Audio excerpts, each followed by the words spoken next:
La fréquence croissante des troubles de la douleur chronique, ainsi qu'une dépendance excessive aux prescriptions d'opioïdes, ont entraîné une crise des opioïdes, avec un besoin urgent de traitement et l'émergence d'alternatives thérapeutiques.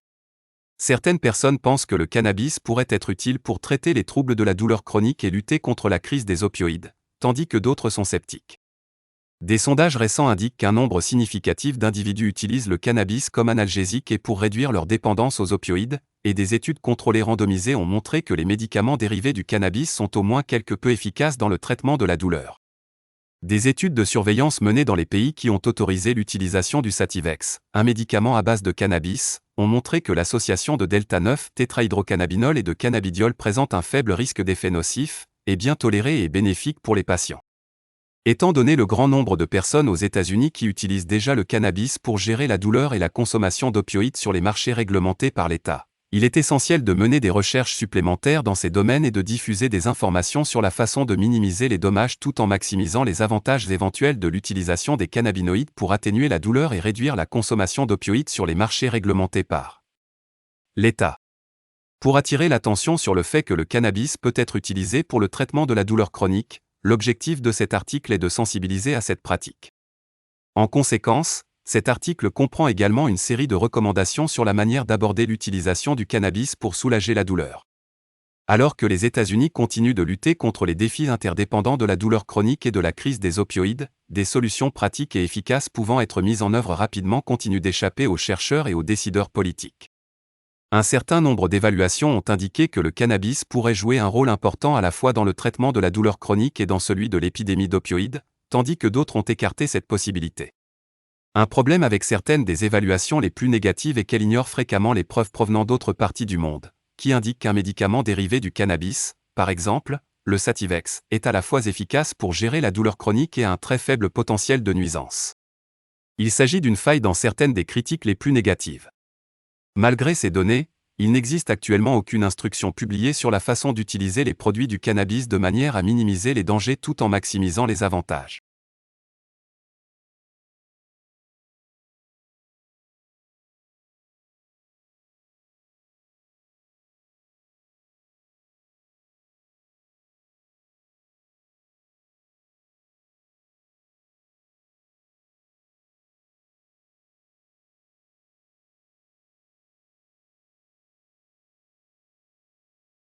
La présente communication a trois objectifs principaux. Premièrement, elle veut attirer l'attention sur le fait que de nombreuses personnes utilisent actuellement du cannabis pour traiter la douleur chronique et réduire la consommation d'opioïdes. Deuxièmement, elle veut plater pour plus de recherche sur l'intersection entre le cannabis, la douleur et les opioïdes, et de troisièmement, elle veut fournir des directives préliminaires fondées sur des preuves pour l'utilisation du cannabis, étant donné que de nombreuses personnes le font déjà en l'absence de telles directives.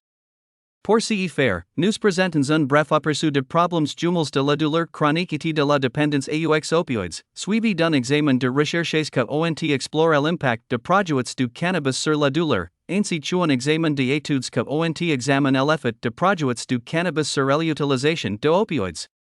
On y trouve également un examen des informations disponibles sur la sécurité et la tolérabilité de diverses formulations orales de cannabis, ainsi que des recommandations fondées sur des preuves concernant l'utilisation de produits à base de cannabis dans le traitement de la douleur et de la diminution de l'utilisation d'opioïdes. La douleur chronique est l'épidémie d'opioïdes, ce que vous devez savoir. L'utilisation d'opioïdes sur ordonnance pour traiter la douleur est un facteur contribuant à la crise d'opioïdes, et les estimations actuelles indiquent en plus du danger important d'overdose, il y a un certain nombre de problèmes supplémentaires à prendre en compte lors de l'utilisation d'opioïdes pendant une période prolongée. Il existe un manque notable de données sur l'efficacité et la sécurité de l'utilisation d'opioïdes dans le traitement de problèmes de douleur chronique, pour ne citer que quelques exemples. 12,5% de 91,8 millions de personnes estimées aux états-unis que prennent de opioïdes sur ordonnance pour la douleur déclarant faire un mauvais usage de ces médicaments. La forte prévalence de l'abus d'opioïdes peut s'expliquer, du moins en partie, par la tolérance que se développe suite à l'administration répétée d'opioïdes. Deux mécanismes importants sont liés à l'utilisation à long terme d'opioïdes, la tolérance aux opioïdes et la sensibilité à la douleur induite par les opioïdes, hyperalgesie.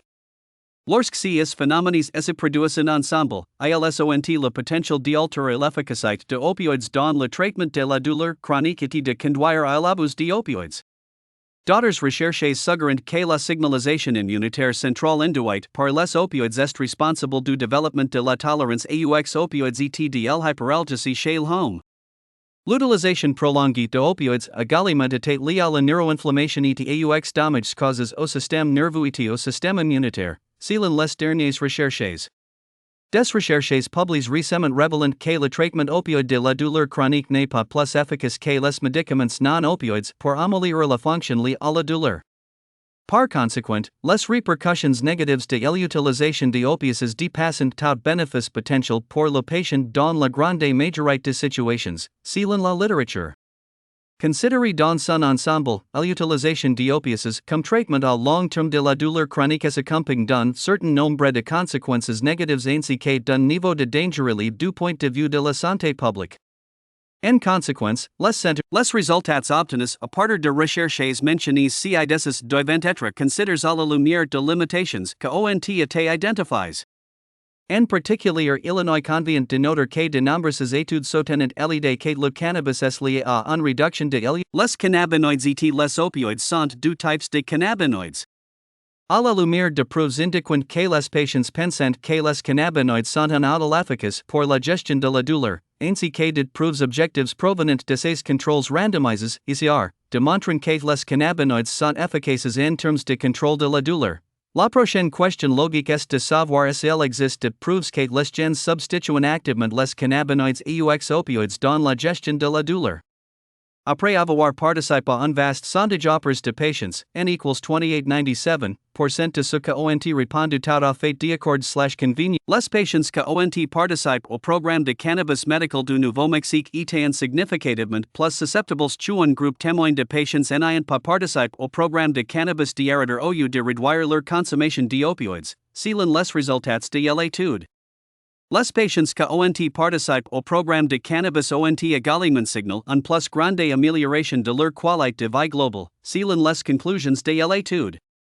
Des enquêtes récentes sur d'énormes pools de dons d'ordonnances dans de juridictions ayant légalisé le cannabis médicinal ont également montré une diminution substantielle. Il est important de noter que la gravité de ces événements indésirables et de ces effets secondaires peut varier en fonction du type et du chemovar du cannabis utilisé. Par exemple, les produits de cannabis avec de ratio CBD, THC+, le spray oral sédavex est partiellement absorbé par la muqueuse, néanmoins, en comparaison directe de sédavex avec Directive de pratique clinique basée sur les preuves actuellement disponibles. Les données décrites ci